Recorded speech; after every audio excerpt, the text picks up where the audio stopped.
Ma'am अभी आपने एक वर्ड यूज किया, अल्कलाइन, एंटीऑक्सीडेंट, माइक्रो क्लस्टरिंग। ये वर्ड हम लोग ना, अब चूंकि क्या है ना, ये तीनों प्रॉपर्टी है पानी की, तो ऑब्वियस सी बात है हमको लोगों को शेयर करना होता है। तो आज हम आपसे जानना चाहेंगे कि एज ए हेल्थ एक्सपर्ट कि ये वास्तव में ये तीनों चीजें क्या हैं। व्हाट इज अल्कलाइन, क्या है माइक्रो क्लस्टरिंग, क्या है एंटीऑक्सीडेशन, क्या है और वास्तव में आपको क्यों लगता है कि कैंगन में ये होने की वजह से कैंगन इतना पावरफुल है आपके हिसाब से? Yes ma'am, go ahead. Yes, so should I share my presentation, क्योंकि मैं उसमें अगर फोटोज के साथ दिखाऊं तो लोगों को काफी अंदाज मिलेगा। Please please please ma'am, back end team शायद आप मैडम को वो कर सकते हो उसके लिए। या please ma'am, you can now share it. और कितना मेरे पास वो समय है तो उस हिसाब से मैं आपको पूरा वो जो है आप आराम से मैम, ये टॉपिक दिस लाइक 10-15 मिनट, आप 20 मिनट आप आराम से इसको एक्सप्लेन करो। Okay, done done. आराम से। मुझे सिर्फ स्क्रीन शेयरिंग का अलाउ कीजिएगा। Back end team please check it out. Very interesting topic मेरे दोस्तों। आप लोग पेन पेपर लेके बैठना, एक एक वर्ड की हेडिंग डालना और इसको समझना, बिकॉज ये तीनों प्रॉपर्टी हैं जिसके ऊपर हम यस। सो अगर हम कैंगन वाटर की पहला डिफरेंस है ना, एंटीऑक्सीडेंट। पहले तो मुझे ये बताइए कितने लोगों को पता है कि एक्चुअली एंटीऑक्सीडेंट क्या होता है, एग्जैक्टली क्या होता है और इतना इसका पावर क्या है? ओके, कुछ लोग हाथ ऊपर कर रहे हैं। कम से कम 500 बार तो बोल चुके होंगे अपने मुंह से। यस, आप बोल चुके होंगे, बट आपका आज है ना नजरिया पूरा चेंज होने वाला है एंटीऑक्सीडेंट के बारे में। और जो आपके आसपास 99.99% लोगों को नहीं पता है, वो आपको मैं अभी बताने वाली हूँ कि कितना पावरफुल है एंटीऑक्सीडेंट और क्यों वो लेना चाहिए आपको। अब मुझे ये बताइए, यहाँ पर जो आपको दिख रहा है कि दो फोटोग्राफ्स है, दो तरह के, लेफ्ट साइड और राइट साइड, जिसमें आपको चेयर, बिल्डिंग वगैरह दिखेगा लेफ्ट साइड, और राइट साइड जो है उसमें आपको फोन और वगैरह कार जो है वो दिखेगा। द बेसिक डिफरेंस इज कि वो भी लेफ्ट साइड वाली चीजें हैं, वो सारी डेड चीजें हैं, और राइट साइड वाली लिविंग चीजें हैं, यानी कि जिंदा। उसे चलाने के लिए आपको कुछ देना पड़ेगा, राइट? एक बार बिल्डिंग बन गई उसके बाद उसे चलाने के लिए कुछ देने की जरूरत नहीं है। एक दरवाजा बन गया उसके बाद उसे चलाने के लिए कुछ नहीं चाहिए। बट हाँ, मोबाइल को, गाड़ी को, इंसानों को कुछ ना कुछ चाहिए ताकि वो जिंदा रह सके। अब जो लिविंग चीजें हैं उनको चलाने के लिए एनर्जी, इलेक्ट्रिसिटी या पावर चाहिए। सिंपल सा लॉजिक है। Yes ma'am. अब दो तरह की लिविंग चीजें होती है, जैसे कि मूविंग, यानी कि जो मूव कर सकती है, पोर्टेबल है, मोबाइल है, लैपटॉप है, और नॉन मूविंग यानी कि जो वायर्ड है, जैसे कि पर्सनल कंप्यूटर, टीवी वगैरह। अब जो मूविंग है उसे हमें बैटरी या तो वायरलेस सिस्टम देना पड़ेगा जिससे उसे बैटरी या एनर्जी मिल सके, और जो नॉन मूविंग है उसे वायर देना पड़ेगा जहां से उसे इलेक्ट्रिसिटी मिले। अब ह्यूमंस, मुझे बताइए क्या है? क्या वो पोर्टेबल है या नॉन पोर्टेबल या नॉन मूविंग है? It is portable, right? हम मूव कर सकते हैं। हम कोई एक जगह पर ही नहीं है जहां पर एक वायर लगा है और इलेक्ट्रिसिटी मिल रही है। So because we are a portable system, हमारे अंदर भी एक बैटरी सिस्टम है, और जहां पर भी बैटरी शब्द आता है तब दूसरा शब्द आता है, दैट इज वोल्टेज। वोल्टेज का मतलब होता है कुछ ऐसा जो आपको एनर्जी दे। जैसे मोबाइल में बैटरी लगी हुई होती है जिसकी वजह से वो चलता है और रेगुलरली उससे रिचार्ज करना पड़ता है। सिमिलरली हमारा शरीर भी बैटरी सिस्टम पर काम करता है। अब सवाल है कि वो वोल्टेज कौन जनरेट करता है? बैटरी क्या है शरीर का? तो जैसे मोबाइल की बैटरी होती है वैसे शरीर का बैटरी है सेल। क्योंकि अगर आप माइक्रोस्कोपिक लेवल पर देखें अपने हाथ को तो वैसे आपका हाथ दिखता है, बट माइक्रोस्कोपिक लेवल पर तो आपको वाइब्रेटिंग एनर्जी दिखेगी। बेसिकली अगर शरीर को खोला जाए तो अंदर कुछ नहीं है, वो है millions and trillions of cells. इतने सारे सेल्स, करोड़ों में सेल्स यानी कि कोश अवेलेबल है। अब ये जो कोश है वो एनर्जी जनरेट करते हैं, बैटरी है वो, बट वो मेजर कर सकते हैं हम वोल्टेज में। वोल्टेज को मेजर करने के लिए, जैसे आप पानी को मेजर करते हैं तो ml में करेंगे, लीटर में करेंगे, वजन को मेजर करेंगे तो किलो में करेंगे, वैसे बैटरी को, एनर्जी को मेजर कर सकते हैं मिलीवॉट्स में, जिसे हम MV कहते हैं, मिलीवॉट्स। अब ये शब्द है ना सबको पता होना चाहिए, MV यानी मिलीवॉट्स, बहुत ही सिंपल सा शब्द है। सो वोल्टेज मतलब मिलीवॉट्स। अब आपके सेल अगर हेल्दी है तो उसका वोल्टेज -20 से -25 मिलीवॉट्स के बीच में रहेगा, -20 to -25 मिलीवॉट्स। अगर वो मिलीवॉट्स कम हो जाए और प्लस में चले जाए, दैट मीन्स बीमारी आने की संभावना बढ़ जाती है। और दूसरा, हमारे बॉडी का सेल का pH 7.35 टू 7.45 के बीच में रहने के लिए बना है। अगर कोई इंसान को आप वाइब्रेटिंग, एनर्जेटिक, हेल्दी तरीके से देखते हैं, इसका मतलब है उसका सेल का पीएच स्लाइटली अल्कलाइन होता है। अब उसे मैं थोड़ा, इसका है ना फोटो निकाल देना, अगर आपको नहीं पता है तो इसका मतलब इसका रट्टा मान लीजिए। Okay okay, everybody please do that, take the screenshot everybody, सब लोग इसका स्क्रीनशॉट ले लीजिए एक बार। So cell voltage -20 to -25 average रहना चाहिए मिलीवोल्ट्स के बीच में, और सेल का पीएच 7.35 टू 7.45। अब यहाँ पर देखिए, जब हम जन्म लेते हैं ना, तब हमारा सेल का पीएच करीबन 7.60 के आसपास रहता है, यानी कि नॉर्मल से ज़्यादा अल्कलाइन। इसीलिए आप देखते हैं कि उन बच्चों का सेल वोल्टेज क्योंकि -35 है, हाई है सेल वोल्टेज, उसकी वजह से उनके बच्चों के अंदर एनर्जी हाई रहती है या लो? हाई रहती है। हाई रहती है। जब एक बुजुर्ग इंसान को देखेंगे आप, तो उनके अंदर की एनर्जी हाई रहती है या लो? ज्यादातर लो रहती है। क्यों? क्योंकि सेल के वोल्टेज डाउन हो चुके हैं। हम जैसे जैसे एडल्टहुड में जाते हैं, और अगर कोई हेल्दी एडल्ट है तो उसका सेल का वोल्टेज -25 के आसपास रहता है। बट जब हम थक जाते हैं ना, तब हमारे सेल के वोल्टेज डाउन हो जाते हैं। जैसे जब आपकी बैटरी थोड़ी सी मोबाइल की डाउन हो जाती है, तो वो थोड़ा सा फंक्शनिंग में आपको प्रॉब्लम करेगा। डिस्प्ले जो है उसका ब्राइटनेस कम कर देगा, आपको पूछेगा कि पावर सेविंग मोड में चला जाऊं या नहीं। सिमिलरली हमारा बॉडी भी जब थक जाता है -15 के आसपास, और जब बीमार हो जाता है तब -10 के करीब पहुंच जाता है।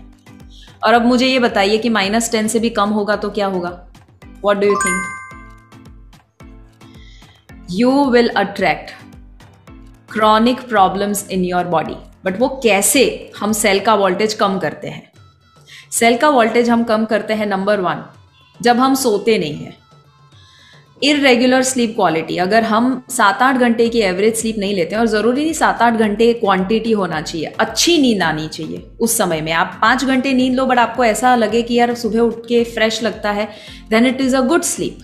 या रॉन्ग ईटिंग हैबिट्स, गलत खाना खाना, बैठे रहना, सिगरेट, शराब या कोई भी किस्म के एडिक्शंस होना, स्ट्रेस होना, पोल्यूशन और मेडिकेशन, ये सारी चीज़ें हैं जिससे सेल के वोल्टेज डाउन होते हैं। इसीलिए आप देखेंगे कोई भी इंसान अगर बीमारी है और दवाई ले रहे हैं, तो हमेशा याद रखिएगा, अगर सबसे बेस्ट सर्विस आप उनकी कर सकते हैं तो वो है उनकी दवाइयाँ बंद करना या कम करना, क्योंकि वो दवाइयाँ उनको और ज़्यादा बीमार बनाएगी अगर लॉन्ग टर्म लिया तो। हाँ, शॉर्ट टर्म डॉक्टर्स हमेशा है ना आपको ट्रीटमेंट दे सकते हैं, क्योर नहीं दे सकते, राइट? सो यहाँ पर काफ़ी सारे डॉक्टर हैं, वो भी अग्री करेंगे कि हमेशा वो भी सलाह देते हैं कि देखो लाइफस्टाइल में तो चेंज लाना ही पड़ेगा, अदरवाइज ये दवाइयाँ it is not the end, otherwise आपको ज़िंदगी भर उसे लेना ही पड़ेगा। So these are the reasons क्यों हम अपने सेल के वोल्टेज डाउन कर देते हैं। अब एक हद से कम हो जाए अगर हमारे सेल के वोल्टेज, तो +++30 तक पहुंच जाता है, तो इतनी कंडीशन खराब हो जाती है कि कैंसर होने की संभावना होती है। यानी कि जब हम +5 +10 के आसपास होते हैं तो diabetes, hypertension, obesity, thyroid, PCOD, ये सारी चीज़ें होने की संभावना है, या कोई भी किस्म के हेल्थ चैलेंज। अब अगर +30 यानी कैंसर, इसका मतलब क्या हुआ कि जब लो वोल्टेज हो जाता है तब बीमारी आती है, और अगर किसी को बीमारी है दैट मीन्स उसका बॉडी जो है वो लो वोल्टेज पे काम कर रहा है। कितने लोगों को इतना समझ में आया? ये मैं बहुत ज्यादा कॉम्प्लिकेटेड नहीं बता रही, बहुत ही आसान बता रही हूँ, राइट? बहुत सिंपल लैंग्वेज में। सो टू मेक इट सिंपल, कितने लोगों को क्लैरिटी मिली इस टॉपिक के ऊपर? एंटीऑक्सीडेशन की चैट बॉक्स में CLR टाइप करो, CLR टाइप कर दो चैट बॉक्स में। कितने लोगों को क्लैरिटी मिल गई है कि वोल्टेज, सेल्स, इन तमाम सारी चीजों को रिलेटेड, एंटीऑक्सीडेंट से related? Yes ma'am, thank you ma'am. Awesome awesome. So हमारा सेल का वोल्टेज क्या होना चाहिए? Everyone let's repeat so that you remember. -25 से लेकर यस, वोल्टेज उतना होना चाहिए। एंड हमारा सेल का पीएच कितना होना चाहिए? 7.35 से लेकर 7.45 पीएच। अगर वो है तो हेल्दी है। अगर हमारे सेल के वोल्टेज डाउन हो जाते हैं तो बीमारी आएगी या नहीं आएगी? बीमारी आएगी। सेल के वोल्टेज बढ़ते हैं यानी कि माइनस में चले जाते हैं, दैट मीन्स बीमारी जाएगी या नहीं जाएगी? जाएगी। ओके, सो हमें क्या करना है? सिंपल सा उसका लॉजिक है कि अगर हम बीमारी को दूर करना चाहते हैं, all we have to do is raise the voltage of your cells. In other words, नए सेल बनाइए, हेल्दी सेल बनाइए। सो इसके ऊपर है ना एक बहुत ही अमेजिंग शेयरिंग मैं बताना चाहूँगी। जेरी टेनेंट करके उन्होंने किताब लिखी है, हीलिंग इज़ वोल्टेज। मैं रेकमेंड करती हूँ आप ज़रूर ये किताब पढ़िए, हीलिंग इज़ वोल्टेज। ये किताब में ये डॉक्टर कहते हैं कि अगर आप हमेशा हेल्थ को मेंटेन करना चाहते हैं तो आपको दवाइयाँ लेने की ज़रूरत नहीं है, आपको सिर्फ और सिर्फ एक चीज़ करनी है और वो है नए सेल बनाइए।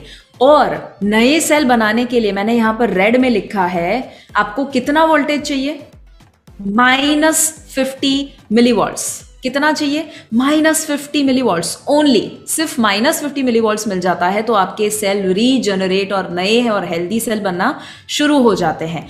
अब अगर ये समझ में आया तो ये पूरा चार्ट, अगर इसका भी फोटो निकालना चाहे निकाल दीजिए कि -50 मिलीवॉल्ट्स वोल्टेज मिल जाता है, वो इंसान का रिकवरी और हीलिंग होना शुरू हो जाता है।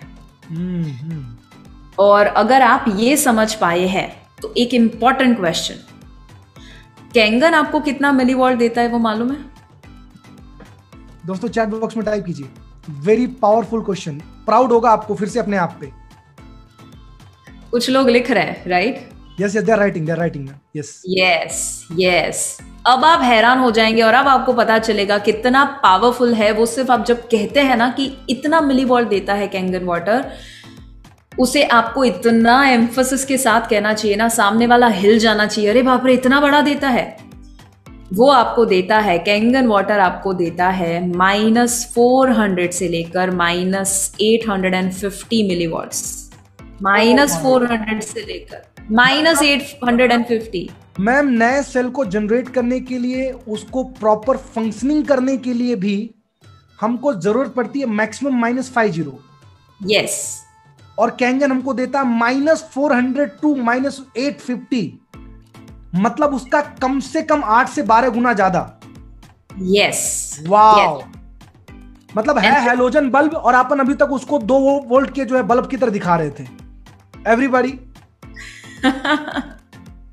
आपको पता है, आप ये सारी चीजें अगर आप जेरी टेनेंट को बताओ या ऐसे लोगों को बताओ जिनको सही में पता है कि सेल्यूलर लेवल पर अपने बॉडी को चेंज कैसे करना, वो हैरान हो जाते हैं। और इसीलिए यहाँ पर मैं नाम तो नहीं दूंगी, बट आपको पता है कि कितने ऐसे सेलिब्रिटीज हैं और कितने ऐसे हेल्थ एंथुजियास्टिक लोग हैं, कितने ऐसे डॉक्टर हैं जो कैंगन को प्रमोट करते हैं। हाँ, yes, और वो ऐसे डॉक्टर हैं जो सही में पेशेंट की हेल्थ सही में अच्छी करना चाहते हैं। डॉक्टर हिरोमी शिन्या का आप जानते हैं, right? One of the greatest doctors that the world has ever seen. वो अगर इसे रेकमेंड करते हैं ना तो दूसरा थॉट ही नहीं आना चाहिए। वो अपने सभी पेशेंट्स को रेकमेंड करते हैं। आई मीन मैम थोड़ा इस पॉइंट को थोड़ा स्पेसिफाई करो तो थोड़ा। यहाँ पे बहुत सारे ऐसे लोग हैं, उनके गली के 4 डॉक्टर उनको मना कर देते हैं, बोलते हैं नहीं ये नहीं लेना चाहिए, ये बेकार होता है।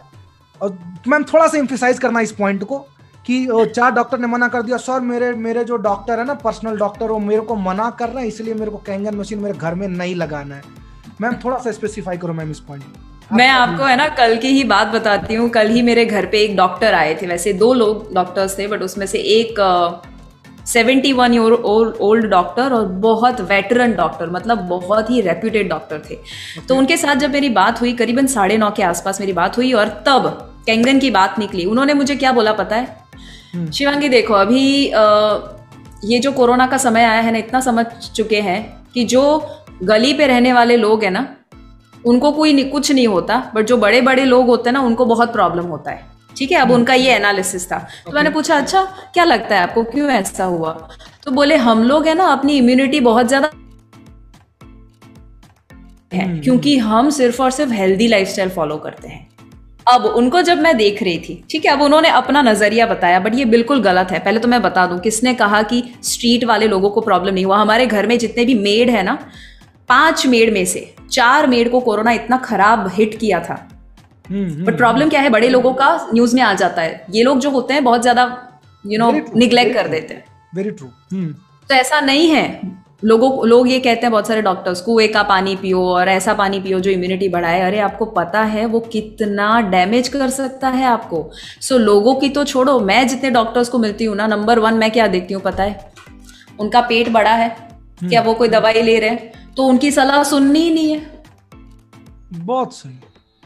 अगर खुद ही डॉक्टर है और लोगों को सलाह वो देते हैं, तो खुद अनहेल्दी कैसे रह सकते हैं? तो अगर आप ऐसे डॉक्टर को मिलते हैं ना जो खुद बड़ा सा पेट लेकर, टायर लेकर, और उस पर चाय भी पी सकते हैं, उतना अच्छा सा टायर उन्होंने बनाया हुआ है, और अगर वो खुद दवाई लेते हैं ना, तो कभी भी उनकी मत सुनिए। बट हाँ, कुछ लोग ऐसे डॉक्टर्स होते हैं जो सही में हेल्थ कॉन्शियस होते हैं, बट अगर फिर भी वो मना करे, इसका मतलब सिंपल है कि उनको अभी तक कैंगन का पावर मालूम नहीं है। और इतना हमेशा याद रखिए, फ्यूचर में लोग है ना हमेशा रिएक्टिव होते हैं, यानी जब भीड़ चली जाएगी ना कैंगन के पीछे, तब सारे डॉक्टर समझने वाले हैं इसका पावर। अब तक लोग नहीं समझ रहे हैं। क्यों नहीं समझ रहे हैं? क्योंकि प्रॉब्लम डॉक्टर का नहीं है, प्रॉब्लम थिंकिंग का है। वो डॉक्टर हो, इंजीनियर हो, लॉयर हो, उससे क्या फर्क पड़ता है? थिंकिंग तो वही है ना। अद्भुत, अमेजिंग, अमेजिंग।